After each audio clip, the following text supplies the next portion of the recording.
오늘 우리가 함께 살펴볼 하나님의 말씀은 룻기 1장 3절에서 17절까지의 말씀입니다.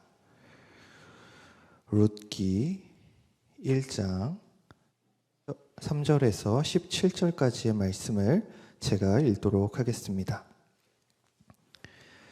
나오미의 남편 엘리멜렉이 죽고 나오미와 그의 두 아들이 남았으며 그들은 모압 여자 중에서 그들의 아내를 맞이하였는데 하나의 이름은 오르바요 하나의 이름은 룻이더라.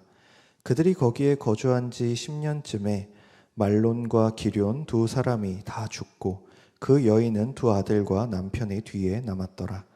그 여인이 모압 지방에서 여호와께서 자기 백성을 돌보시사 그들에게 양식을 주셨다 함을 듣고 이에 두 며느리와 함께 일어나 모압 지방에서 돌아오려 하여 있던 곳에서 나오고 두 며느리도 그와 함께하여 유다 땅으로 돌아오려고 길을 가다가 나오미가 두 며느리에게 이르되 너희는 각기 너희 어머니의 집으로 돌아가라. 너희가 죽은 자들과 나를 선대한 것 같이 여호와께서 너희를 선대하시기를 원하며 여호와께서 너희에게 허락하사 각기 남편의 집에서 위로를 받게 하시기를 원하노라 하고 그들에게 입맞춤에 그들이 소리 높여 울며 나오미에게 이르되 아니니이다. 우리는 어머니와 함께 어머니의 백성에게로 돌아가겠나이다 하는지라. 나오미가 이르되 내 딸들아 돌아가라. 너희가 어찌 나와 함께 가려느냐. 내 태중에 너희의 남편 될 아들들이 아직 있느냐.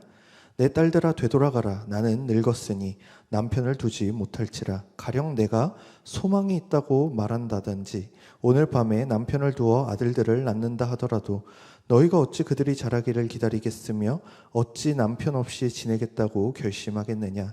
내 딸들아 그렇지 아니하니라.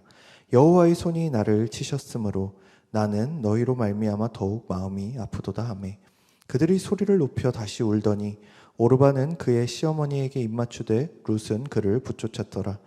나오미가 또 이르되 보라 내 동서는 그의 백성과 그의 신들에게로 돌아가나니 너도 너의 동서를 따라 돌아가라 하니 룻이 이르되 내게 어머니를 떠나며 어머니를 따르지 말고 돌아가라 강권하지 마옵소서. 어머니께서 가시는 곳에 나도 가고 어머니께서 머무시는 곳에 나도 머물겠나이다. 어머니의 백성이 나의 백성이 되고 어머니의 하나님이 나의 하나님이 되시리니 어머니께서 죽으시는 곳에서 나도 죽어 거기 묻힐 것이라. 만일 내가 죽는 일 이외에 어머니를 떠나면 여호와께서 내게 벌을 내리시고 더 내리시기를 원하나이다 하는지라. 아멘.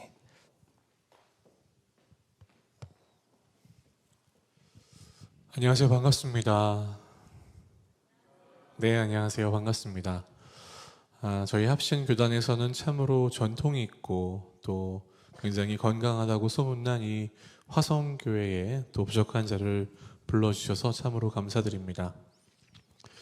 소개해 주신 대로 저는 이 서울의 반대편에 있는 동쪽에 강동구라고 하는 곳에 있는 은평교회에서 한 10년간 사역을 했었습니다. 10년간 사역을 하고 올해 초에 남양주 다산 신도시라는 곳에서 리빙 처치라는 교회를 개척하여서 현재 저희 가족을 포함하여 어른 7명, 어른 8명, 아이 6명이 함께 예배를 드리고 있습니다.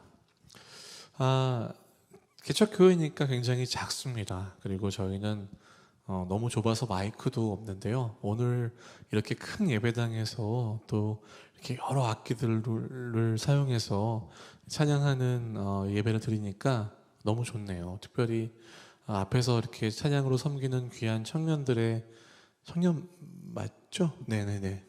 예. 청년들의 모습 보니까 참 귀하고 소망 있는 교회다라는 생각이 들었는데 또 뒤에 문구를 보니까 다음 세대를 위한 디딤돌을 놓는 교회라는 표어가 있는 거예요. 다음 세대를 위해서 그들이 딛고 일어설 수 있는 무언가를 섬겨주자라는 귀한 마음을 품고 있는 교회에 와서 저도 정말 마음이 설레고 너무 좋습니다. 여러분 요즘 다들 어떻게 잘 지내십니까? 괜찮으십니까?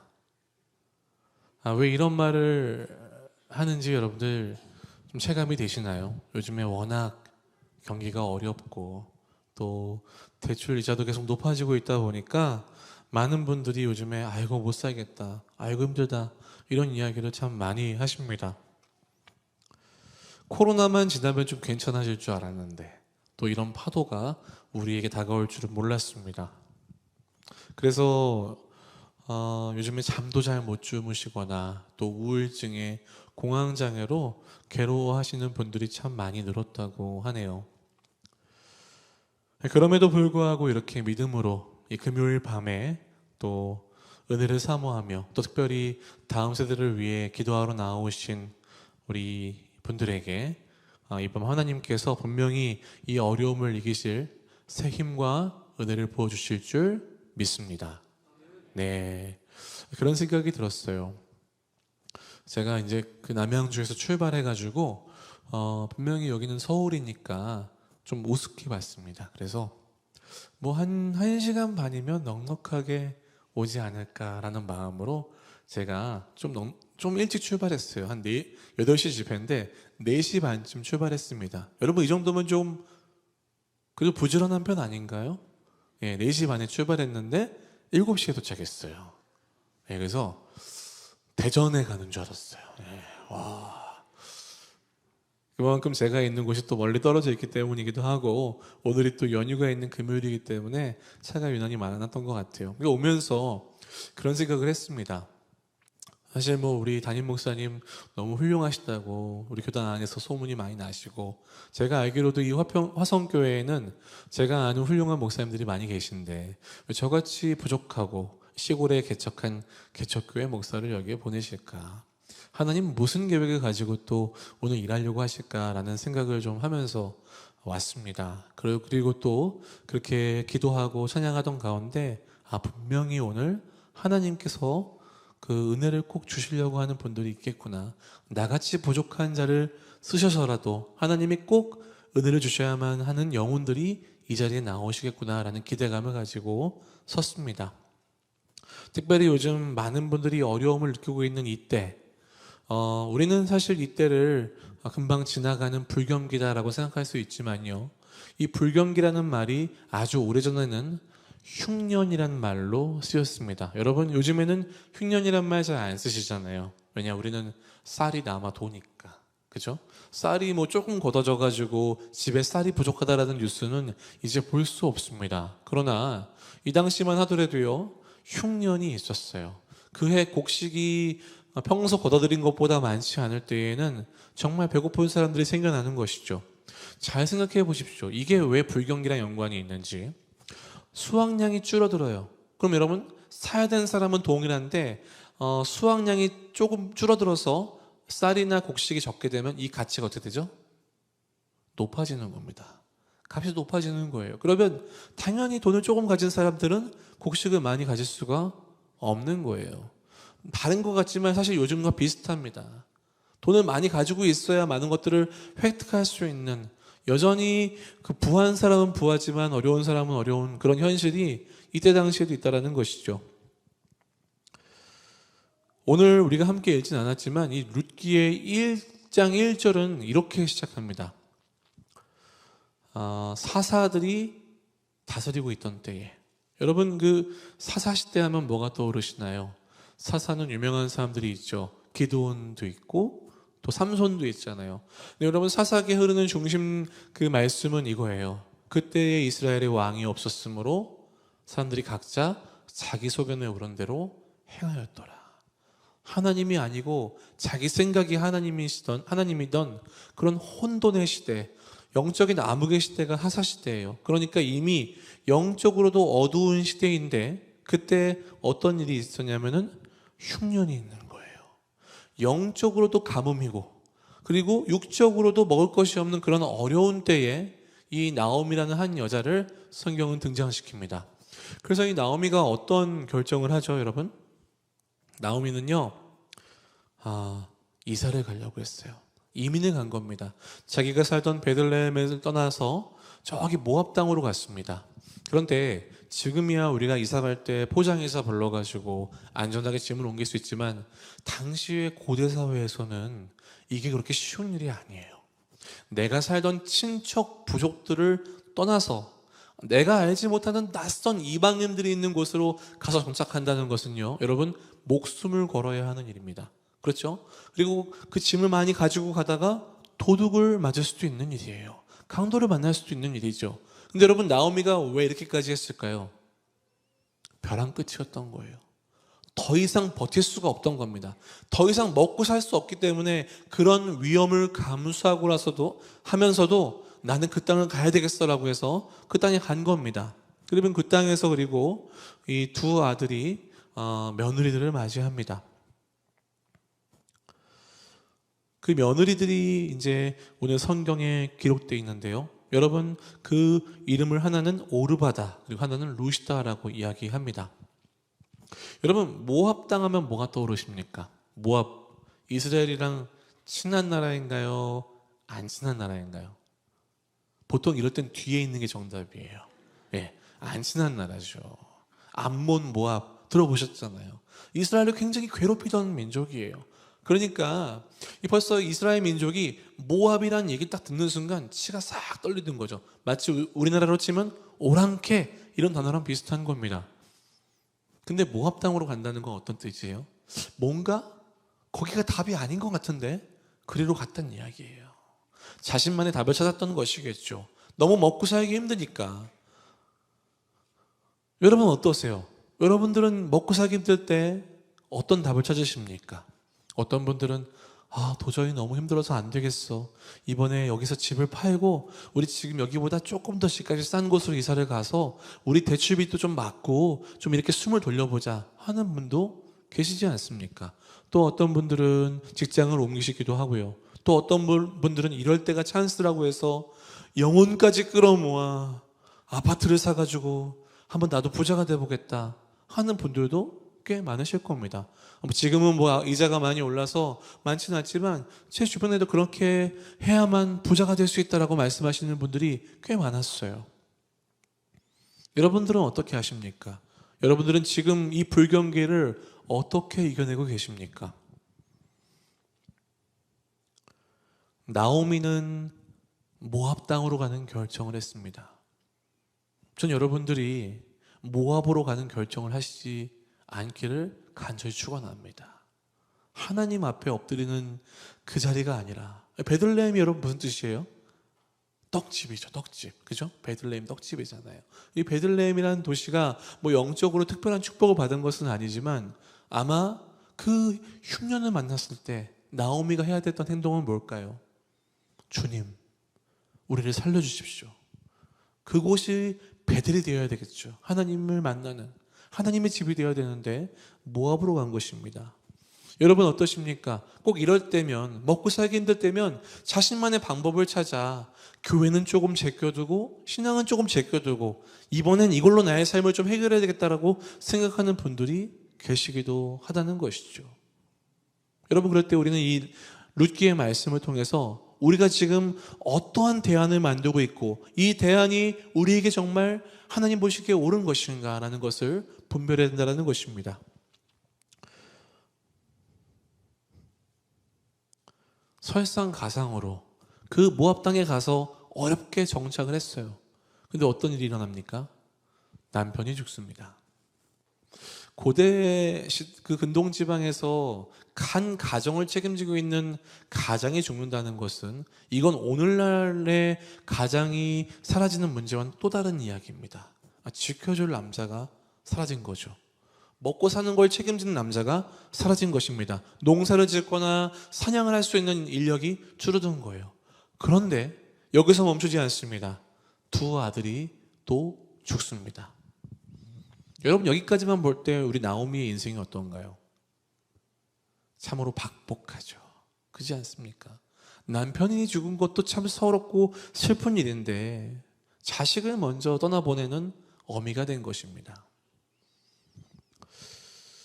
작년 이맘때였어요. 작년 3월이었는데 제가 청년부를 담당하던 시절에 사랑하는 청년 제자 한 명을 하늘로 떠나보냈습니다.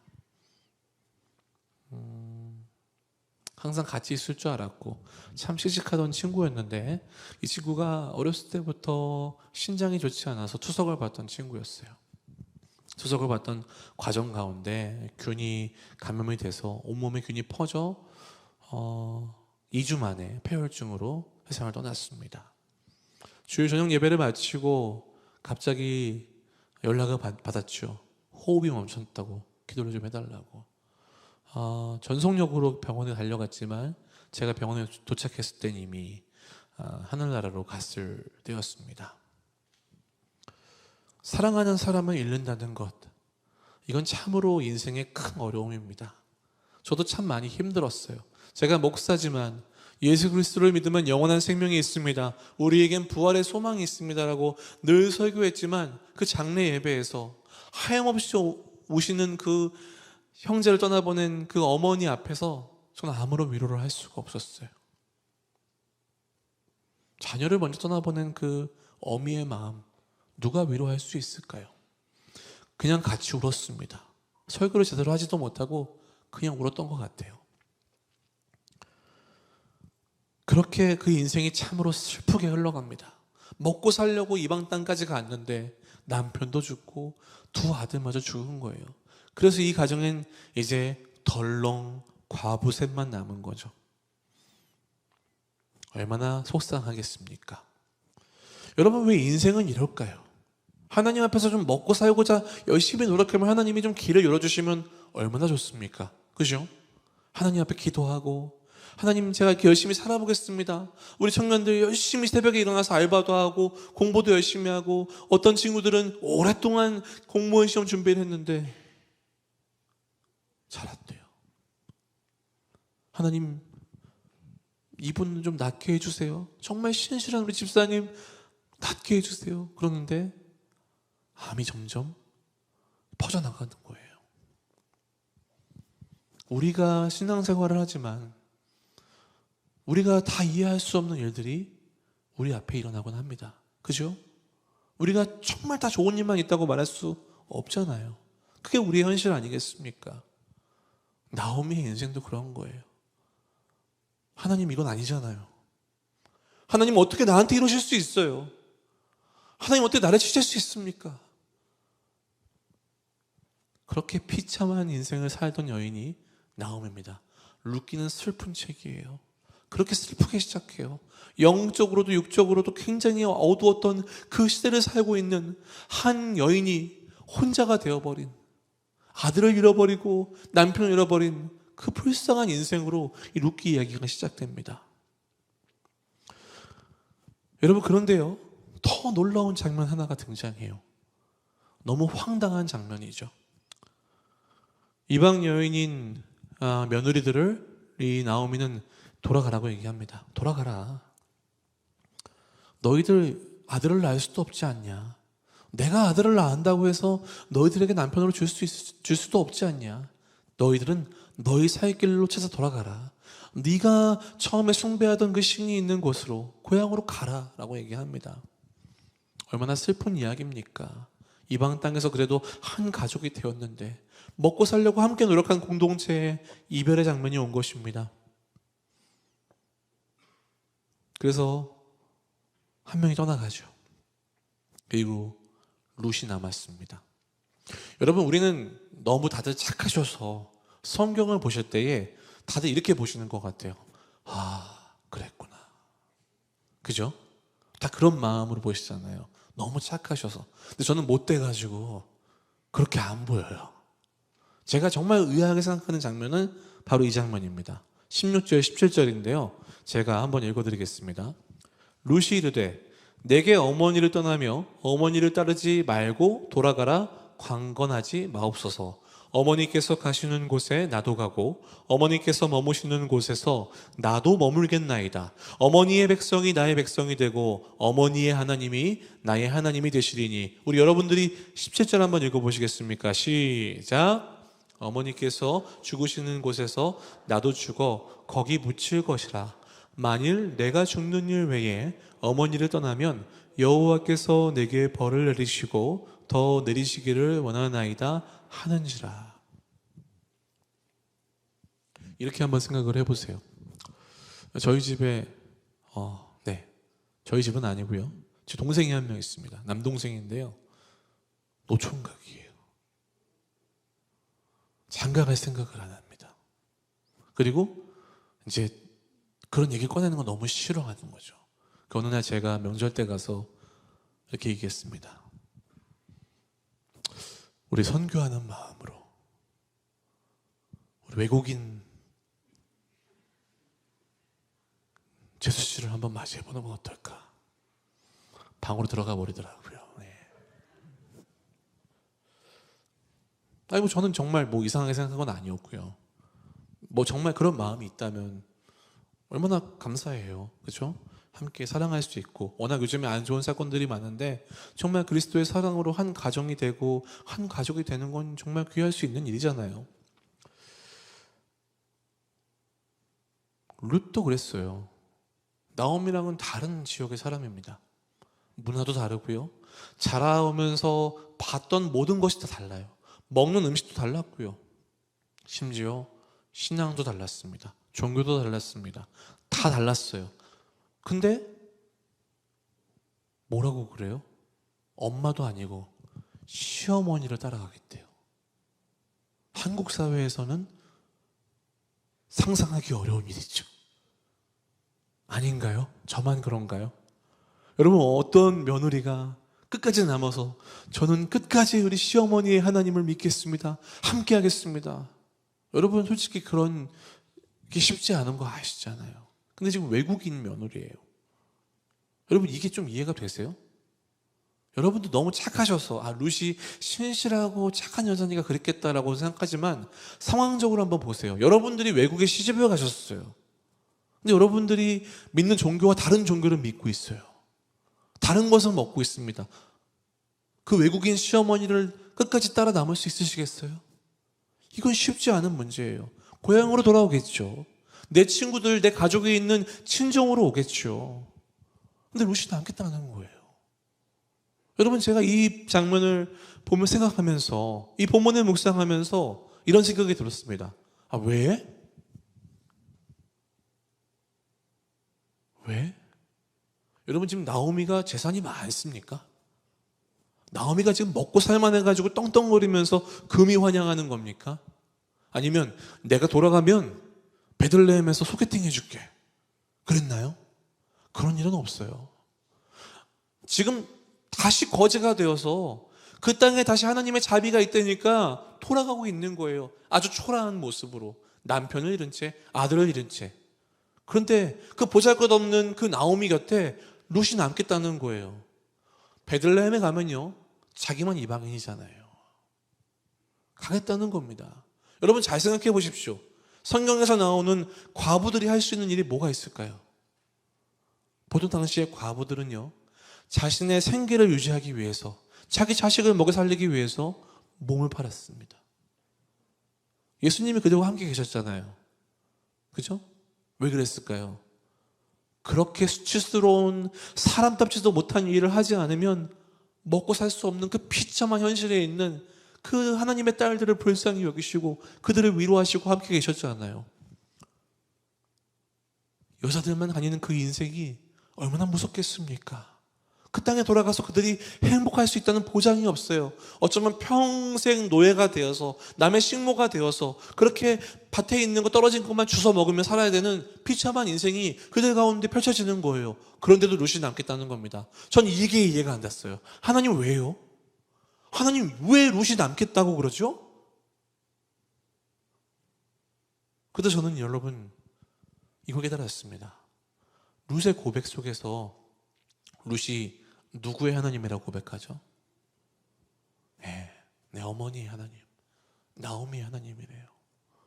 여러분 그렇다면 성경이 그렇게 우리에게 말해주고 있지 않지만 저는 이렇게 생각합니다. 나오미는 분명히 인격적인 복음의 증인이었습니다.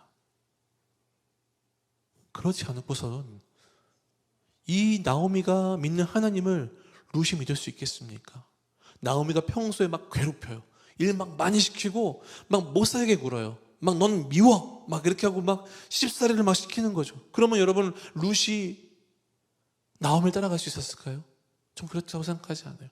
분명히 이 마지막에 얘들아 너희 고향으로 돌아가라 라고 말할 때 한 명은 울면서 입을 맞추고 가고 한 명은 남는 거 봤을 때 분명히 나오미는 인격적인 시어머니였습니다. 정말 그런 좋은 관계가 있었던 거죠. 그들이 이방인이었지만 딸처럼 그들을 대해주었던 좋은 관계가 그 밑에 깔려 있는 거예요. 그리고 그 밑에 깔려 있는 그 근원이 뭐예요? 하나님의 사랑을 아는 사람이었다는 거예요. 그러니까 그 사랑의 혜택을 받은 룻이 뭐라고 대답하는 거예요? 아니요, 어머니, 전 남을 거예요. 어머니의 하나님이 이제 나의 하나님입니다. 제가 어디 가겠습니까? 이제 우리는 하나님 나라의 가족이 되었습니다. 제가 할 곳이 없습니다. 그렇지 않을까요, 여러분? 나오미 안에서 나오는 풍겨지는 하나님의 사랑의 향기를 분명히 룻이 맡았기 때문에, 그 사랑을 누려봤기 때문에 룻이 고백할 수 있는 거죠. 여러분, 나오미는 그런 사람이었다고 얘기는 하고 있지는 않지만 분명히 룻의 이런 행동을 봤을 때 룻의 행동에는 그 이유가 있다라는 것입니다.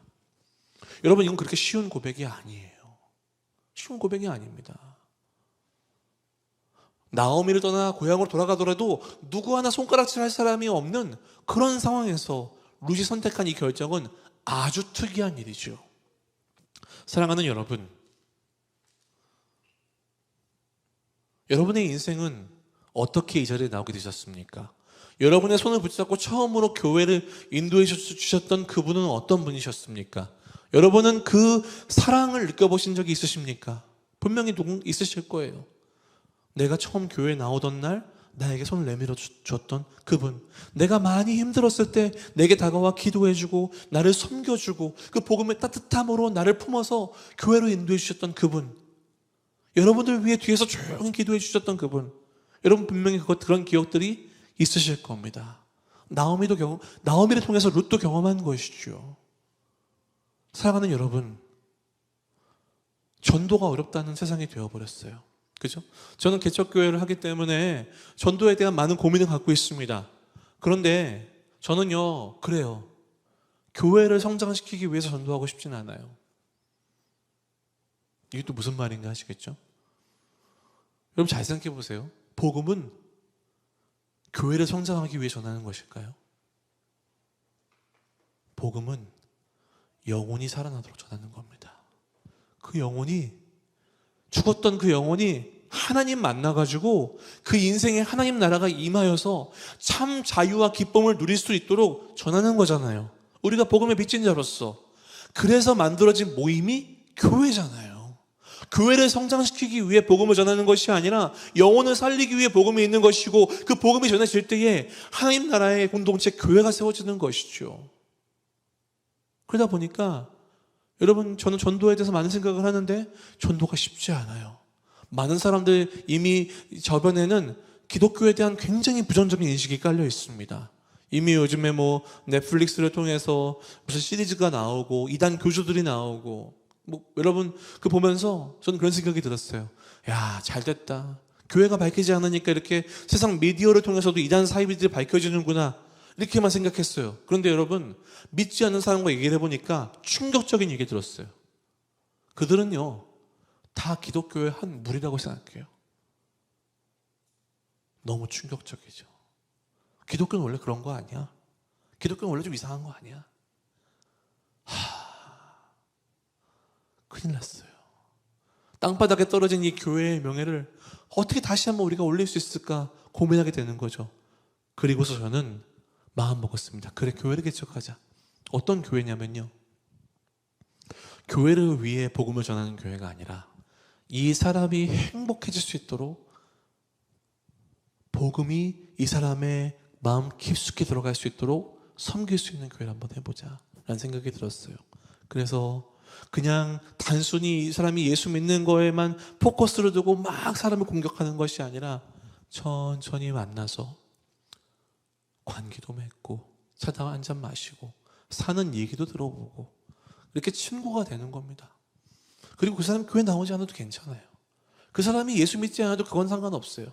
그렇게 살아가는데 이 사람의 뒤에서 울타리가 되어주고 위로자가 되어주고 천천히 내 안에서 이 영혼을 위해 하나님이 부어주셨던 그 사랑을 조금씩 내어드리는 거예요.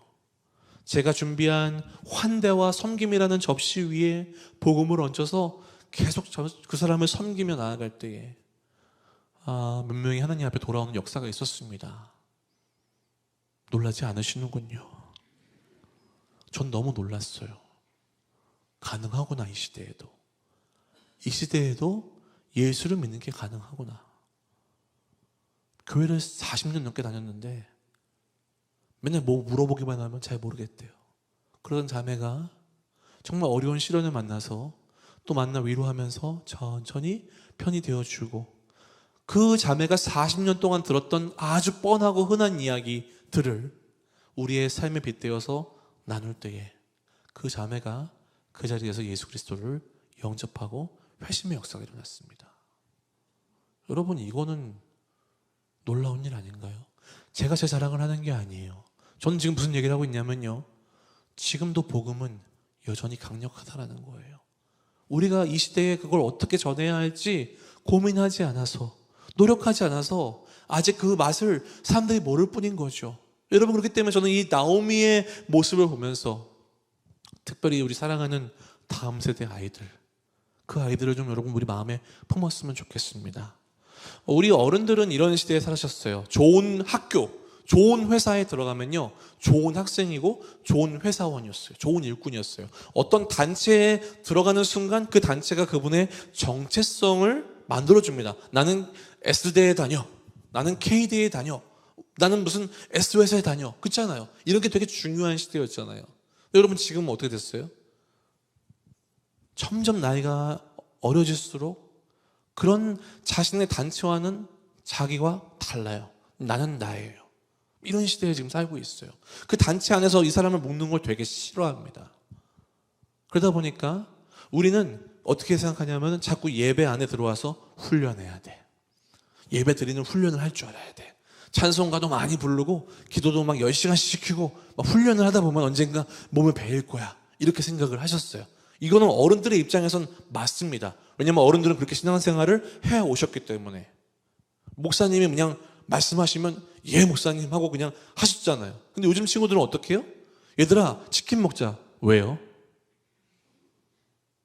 전 아까 치킨 먹었는데요. 애들이 나빠서가 아니에요. 그런 시대를 살고 있는 친구들의 스타일인 거죠. 그럼 어떻게 해야 될까요? 야, 무조건 아침에서 예배 드려. 가. 이렇게 되면 애들이 마음속에 어떤 마음이 생기냐면은 일단 용돈이랑 와이파이 때문에 갑니다. 그죠? 엄마가 데이터 끊어버리니까 가요. 돈이 필요하니까 갑니다. 그리고 어떤 마음만 가지고 있냐면 내가 돈만 벌어봐라.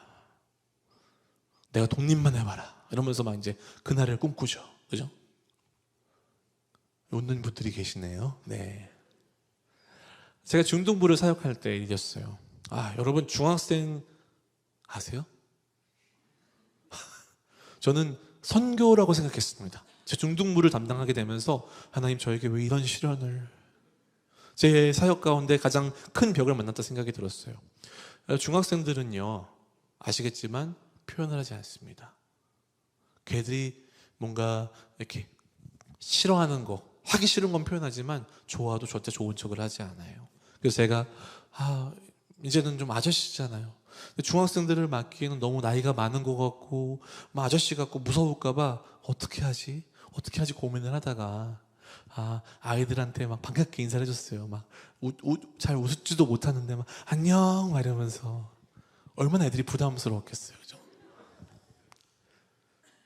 그래서 저는 그래서 항상 나는 도대체 뭘 하고 있는 걸까 주일마다 막 이런 자괴감에 빠져 있었습니다. 그런데 교구 신방을 가셨던 교구 목사님이나 전도사님이 막 돌아오시더니 저한테 김 목사님 그러는 거예요. 왜요? 했더니 김 목사님 그 집에 그 중등부회가 있는데 목사님 너무 좋아한대요. 그래서 저를 좋아한다고요? 그래서 그 다음 주에 가서 제가 그 아이 반가워가지고 저 좋아한다고 해서 누구야 안녕 그랬어요. 그랬더니 걔가 어떻게 하는지 아세요? 네.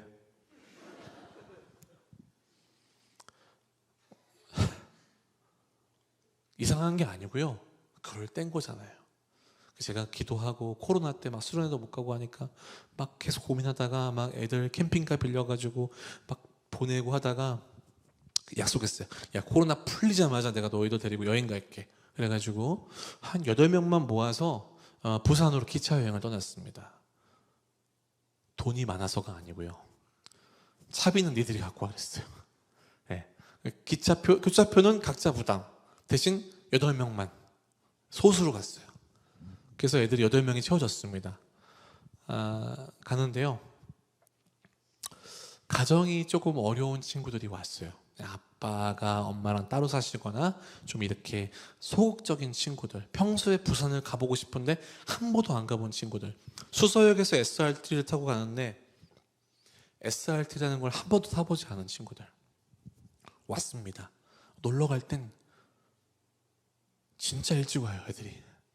아침에 와가지고 제가 제일 늦게 왔어요. 그래서 같이 이렇게 부산에 간 거예요. 가가지고 1박 2일 갔다 왔는데요. 가자마자 바닷가 가고 뭐 밥 먹으러 가고 오락실 가서 같이 막 오락하고 과자 사갖고 들어가서 게임하고 놀고 자고 다음날 일어나서 돼지국밥 먹고 다시 한번 바다 보고 올라왔습니다. 아주 짧지만 알차게 갔다 왔어요. 기도회, 예배 안 했습니다. 안 했어요. 그래가지고 한 친구가 집에 가서 그러는 거예요. 우울증으로 좀 오랫동안 약을 먹었던 친구인데, 엄마 대박이야, 기도회를 안 했어. 오, 예배도 안 드렸어. 걔가 막 신나가지고 처음으로 교회에 대한 그 설레는 마음으로 얘기를 하더래요, 엄마한테. 그리고 진짜 저녁 때 이제 게임을 하고서, 제가 기도회는 안 하지만 약간 진실 게임처럼 우리 왔으니까 소감 한마디씩만 나눠보자라고 얘기했습니다. 돌아가면서 이렇게 너무 좋았어요. 여자친구의 헤어짐이 있었지만 이별을 이길 수 있었어요. 이런 이상한 고백들이 막 나오고 있는 거예요. 그래서 웃기고 있네 이러고 있는데, 한 친구가 조금 이렇게 몸집도 크고 이제 아빠랑 같이 살지 않아요. 좀 소극적이고 항상 뒤에서 핸드폰만 이렇게 보고 있는 그런 친구예요. 같이 축구하자고 그러면 자기 축구 잘 못해서 남자애들한테 무시당하기 때문에 운동도 잘 안 하고 그 뒤에만 있는 친구였어요. 근데 이 친구가 부산을 갔는데요. 와, 바닷가에 이렇게 놀라고 뒀는데 사람인지 동물인지 알 수 없을 만큼 너무 잘 노는 거예요. 땅을 파기도 하고 막 물에 들어가기도 하고 폐장할 때까지 안 나오더라고요. 그리고 정말 모든 걸 너무 신나게 그날 즐긴 겁니다. 그리고 뭐라고 얘기하냐면 이런 얘기를 했어요. 제가 그 얘기 들으면서 울컥했는데, 뭐라고 하냐면, 목사님, 저는요 제 인생이 되게 별로라고 생각했어요. 저는 행복할 수는 없는 사람이라고 생각하며 살았어요. 그런데 오늘 이 여행에 와서 나도 행복할 수 있는 사람이구나라는 걸 깨달았어요. 제가 전했던 어떤 설교보다도 그 아이의 마음에 큰 울림이 있었대요. 제가 너무 감격했어요. 맞아, 하나님 널 사랑하셔.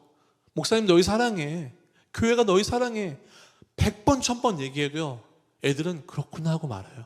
그런데 정말 그 아이들에게 필요했던 거, 학원과 일상을 떠나서 정말 그 자연에서 막 마음껏 뛰돌며 먹고 누렸던 그 시간들이 그 아이들 가운데 실제로 다가오는 거예요. 그 아이가요, 예배 시간에 핸드폰을 놓기 시작해요. 선생님 2시간씩 기도해요. 저희 중고등부 애들 데리고 막 2시간씩 기도합니다. 그런데 그해 여름에 놀라운 역사가 일어났어요. 모든 프로그램이 비가 와가지고 다 망했습니다. 바닷가로 갔어요. 제가 막 바다로 가자 이래가지고 바닷가 갔는데 첫날부터 비가 와요. 그래가지고 돌아오는 날 아침에 날이 갰습니다. 여러분 그때 그 강남에 막 물난리 났을 때 기억나세요? 그 비 엄청 많이 왔을 때 저희 그때 바닷가에 있었어요. 애들이 모처럼 바다에 왔는데 날이 하늘이 막 깜깜하죠. 예. 계획했던 모든 프로그램 다 망쳤습니다. 그런데 딱 한 개만 살았어요. 모든 계획했던 프로그램 중에 뭐냐면 집회. 애들이 그 모든 에너지를 집회에다 쏟는 거예요. 기도를 하는데 막 애들이 막 2-3시간씩 기도를 하고 저희도 몰랐습니다. 그래서 그날 이렇게 마지막 밤에 자 이제 오늘 이번 수련회를 통해서 뭔가 내가 정확하게 이게 하나님이다라고 말할 수는 없지만 내 안에 뭔가 마음에 놀라운 변화가 있고 감동이 있고 분명히 뭔가 하나님 살아계시는 것 같아라고 느껴지는 친구가 있다면 용기를 내서 한번 같이 나와볼까? 축복해줄게 라고 했는데 한 40명 되는 아이들이 부르르 나오더라고요. 그날 교회에 처음 왔던 아이도 있었고요. 교회 수련회 처음 와본 아이도 있었죠. 저는요, 그 아이들이 전부 다 그날 하나님 만났다고 믿고는 싶어요.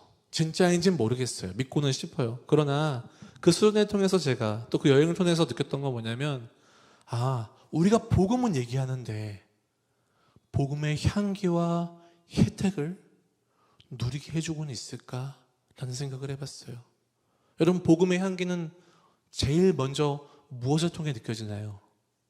성품을 통해 느껴집니다. 인격을 통해 느껴져요. 정말 그 영혼 한 명을 귀하게 여겨주는. 여러분, 하나님 앞에서 서보세요. 여러분, 구원받을 자격이 있으십니까? 아무도 구원받을 자격 없는 우주의 먼지 같은 존재잖아요. 그런 우리가 구원받았어요. 예수 그리스도라는 하나님의 아들의 생명값으로 그 존귀한 대접을 받고 있는데, 내가 이렇게 귀하면 내 앞에 있는 이 영혼도 너무 귀하잖아요. 너무 귀하잖아요. 뭘 잘하든 못하든 그게 중요한 것이 아니라 그리스도가 이 아이를 위해 그 십자가의 피를 흘리셨다라면 이미 이 아이는 충분히 존귀한 가치가 있는 거잖아요. 우리가 그 구원의 여부를 다 알 수는 없지만 우리는 하나님께서도 이 영혼을 사랑하실 수 있다는 마음으로 그 복음의 향기와 혜택을 누리게 해주는 겁니다. 다음 세대를 위해 할 수 있는 게 없다고요? 애들이 게임에 중독돼 빠져 있다고요? 아니요. 여러분, 더 외롭습니다. 더 공허합니다. 더 진짜 아이들의 마음에는 깊은 외로움이 있어요. 여러분, 그 외로움을 위해서 그 복음의 향기를 느끼게 해주고 그 따뜻함으로 품어줄 때 아이들이 돌아설 겁니다. 세상 그 어디에서 느낄 수 없는 그 하나님의 사랑의 따뜻함을 경험하게 되면요, 잊을 수 없는 거예요. 저는 우리 화성교회의 다음 세대 아이들에게, 또 믿지 않는 주변의 많은 분들에게 복음의 향기를, 그 사랑의 혜택을 누리게 해주시는 우리 화성교회 되시기를 예수님의 이름으로 축원합니다. 네, 여러분, 그럴 때 다시 한번 저는 부흥의 역사가 있을 줄 믿습니다. 한국 교회 왜 욕먹고 있죠? 사랑이라고 말만 해서 욕먹는 거 아닐까요? 이제 그럼 여러분, 우리는 뭐 할 때예요?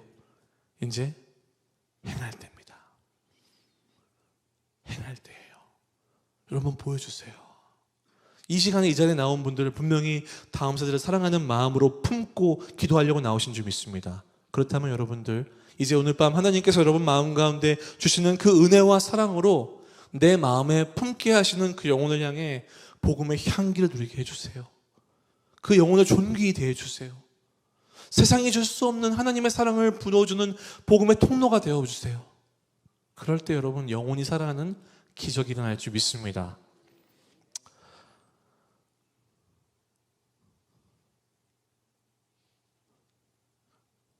그리고 여러분, 나오미의 인생을 볼 때 룻이 나오미의 인생을 보면서 무엇을 발견했을까요?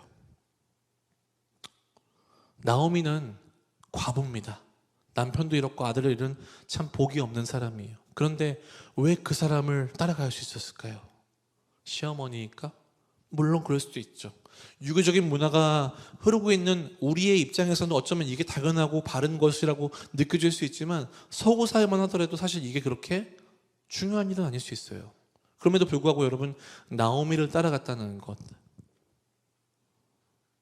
방법이 없고 나아갈 길도 알지 못하지만 우리 시어머니는 하나님의 사람이기 때문에 나오미를 룻은 따라간 것입니다. 그래서 말하잖아요.